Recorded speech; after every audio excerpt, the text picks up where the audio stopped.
Welcome to சுடுதண்ணி. இன்னைக்கு நம்ம வீடியோவில் 10 இட்லி வச்சாலும் பட்டு பட்டுன்னு உள்ளே போயிட்டே இருக்கும். அந்த அளவுக்கு டேஸ்டான ஒரு சட்னி தான் பார்க்க போகிறோம். புதினா சட்னி எப்படி பண்ணுறதுன்னு பார்க்கலாம். ஹோட்டலில் வைக்கிற மாதிரி ரொம்பவே டேஸ்ட்டாக இருக்கும்.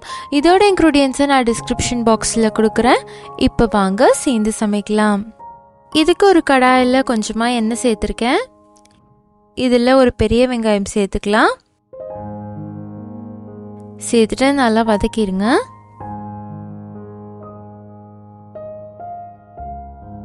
வெங்காயம் லைட்டாக வதங்கினதுக்கு அப்புறமா இதில் ஒரு 6-7 பல் பூண்டு,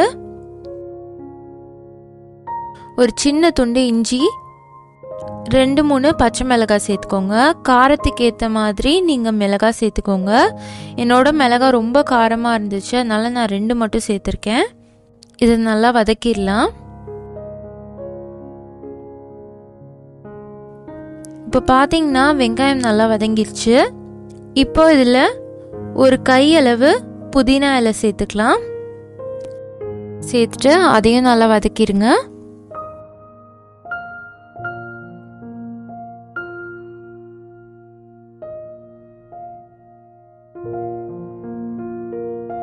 இதோட ஒரு 3-4 சில் தேங்காய் சேர்த்துக்கிறேன்.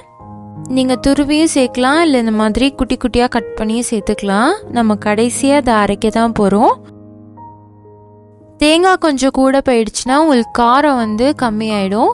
ஸோ கரெக்டான அளவு சேர்த்துக்கிட்டிங்கன்னா தான் உங்களுக்கு எல்லாமே பேலன்ஸ்டாக இருக்கும். இல்லாட்டி சப்புன்னு இருக்கிற மாதிரி இருக்கும். இதை ஒரு மிக்சியில் சேர்த்துக்கோங்க.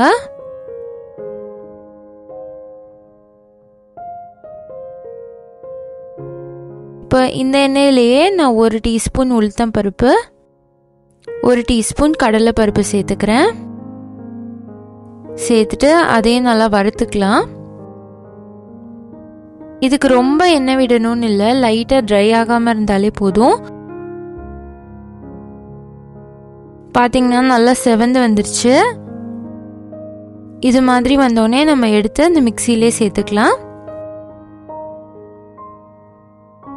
இப்போ இது கூட 1/2 டீஸ்பூன் கல்லுப்பு, 1 துண்டு புளி சேர்த்துக்கிறேன். இது நல்லா ஆற வச்சுட்டு அரைச்சிக்கோங்க. நல்லா ஃபைனாக அரைச்சிட்டேன். அடுத்து நம்ம தாளிச்சிடலாம். இதே கடாயில் 2 டீஸ்பூன் எண்ணெய் சேர்த்துட்டு, எண்ணெய் காஞ்சதும் 1 டீஸ்பூன் கடுகு, 1 டீஸ்பூன் உளுத்தம் பருப்பு சேர்த்துக்கிறேன். இது நல்லா பொரிஞ்சதும் இதில் ஒரு கொத்து கருவேப்பிலை சேர்த்துக்கலாம்.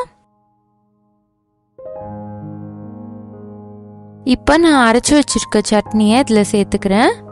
நீங்கள் தாளிப்பை டைரெக்டாக சட்னிலேயே சேர்த்துட்டு இறக்கிடலாம், இல்லை சட்னி இதில் சேர்த்துட்டு ஒரு தடவை மிக்ஸ் பண்ணிட்டு கூட இறக்கிடலாம். அவ்வளோதான், இந்த சட்னி இப்போ ரெடியாக இருக்குது.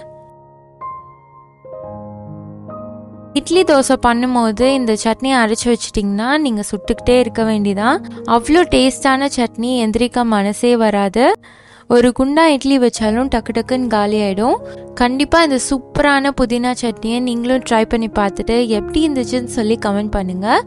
இந்த வீடியோ உங்களுக்கு பிடிச்சிருந்தா லைக் பண்ணுங்கள். சுடுதண்ணி சேனலை சப்ஸ்கிரைப் பண்ணுங்கள். தேங்க்யூ.